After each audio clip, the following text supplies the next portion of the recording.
Join me as I transform this Thomasville set into something completely new. I had buyers that had missed out on another set that I was selling, and so these were selected and customized before I even moved them into the garage. But first thing I needed to do was get everything all cleaned up so we can get started on the process of transforming these. Vintage drawers like to be in their spot, so every time I take drawers out, I always number them where they go. And these drawers probably hadn't ever been removed, and so you find all kinds of lovely little things. This was interesting. It took me a minute to figure out what was written here, and these are descriptions and weights of what is probably somebody's silverware collection. The things you find, it's so interesting. I have a whole collection of interesting little tidbits that I have found behind drawers. Once in a while, or before you sell furniture, you may want to take those drawers out. Look what else I found. Tons of dust balls and gook. So these drawer guides do need to be cleaned up, and I'll take care of that. But first thing I need to do is get rid of all the 50 years of dust bunnies. So I'm just going to vacuum those out. I don't know why this is so satisfying. I mean, it's gross at the same time that there's all this dust, but I love getting it all cleaned up.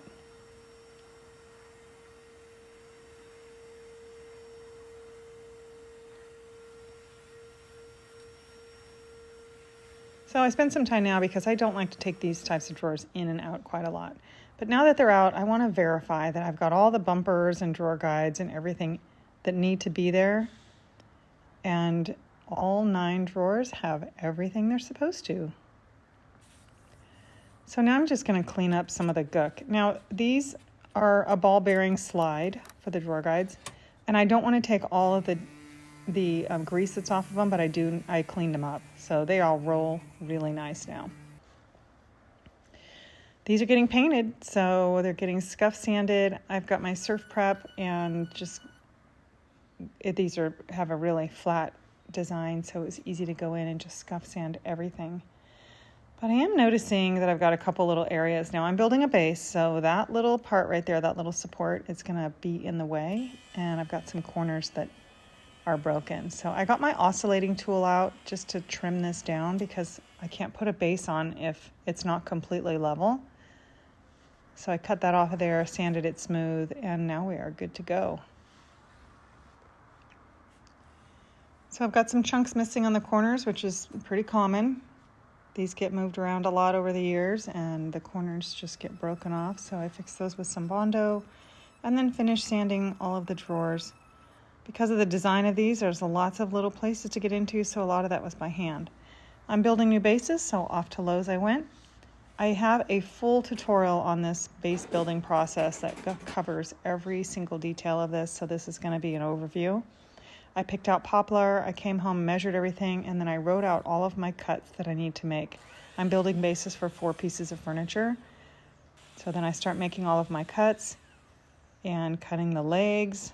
16 legs in all. These are the pocket holes. I lay out my base how I want it to look and just verify how my pocket holes going in the right direction, and then I start assembling. On the shorter parts that I can do, which is the ends usually, I do clamp them together just because it helps to keep them very straight. And now I'm just testing it out on a nightstand. I'm building a nightstand first. Everything went great with that. I had all my measurements correct, so built the rest of the bases for the long dresser as well as the tall dresser. Time to get everything cleaned up and reassembled. I'm going to paint these first and then add the bases later. These are ready to go. I'm going to put some tape on the dovetails here because I just felt like there was enough of a gap that as I spray these, it may just get paint inside. I don't always do this, but it depends on the design. Into the spray tent we go. I set up my extra large spray tent today because I want to spray all 4 pieces at one time. Straining some primer into my canister, add a little water to dilute it, and we are ready to go. I'm using Sticks primer. Yes, I dilute it a tiny bit with some water just for spraying. But this is a really high quality primer, has great adhesion, so make sure you're using a good primer. It's also tinted.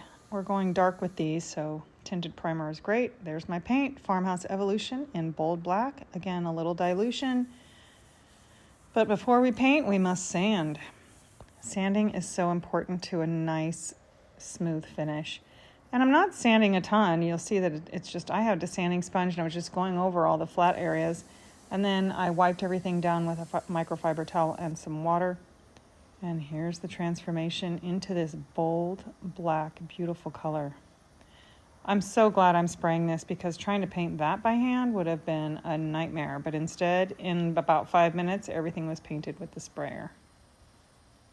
This is a beautiful color.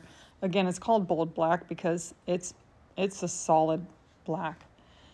So I paint with the drawers in. I get lots of questions about why do you paint with the drawers in? No, they don't stick. And so all I do is go back and touch up the edges when I'm done. Makes it super simple, nice and easy. I did paint another layer of paint, and after that was dried, I dumped the paint back in, added my top coat to tint it, and now I'm spraying top coat. And this is ready to go. I'll do a couple more coats of top coat before we're done there, but you can see what it was looking like. Time to stain the bases. This is a walnut color. We are trying to coordinate with some existing furniture that the client has. This is a drawer out of a bed frame, so we're trying to coordinate. I think we've nailed it. So now that I know that the color's correct, time for top coat here. And I'm just brushing that on. Again, I'll sand lightly in between each coat, and I did 3 coats of top coat on the base. Can remove the tape now. And yeah, that was a pretty good match. Pretty happy with it. It's late at night, but I just couldn't stand it. I needed to get these bases put on. So I wanted to go in and do the nightstands.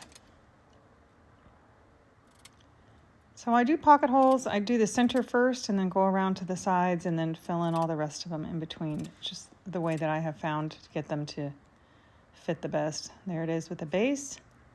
I'll go through the same process on the highboy.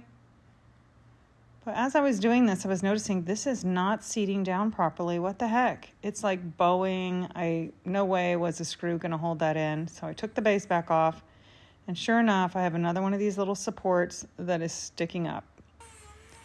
So I could have used my oscillating tool, but this time I decided to just grab the Dremel and take care of it. So now we are good for my base to go on there.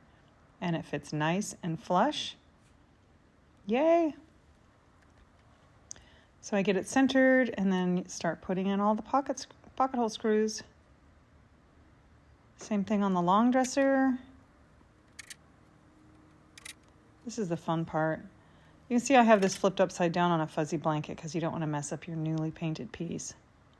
There it is, all installed, nice and clean. A little behind the scenes action here on my staging and taking photos because I get lots of people that ask me about if I'm using AI. No, indeed, I have painted a wall in my garage and I've got some nice box lighting, so this is the result.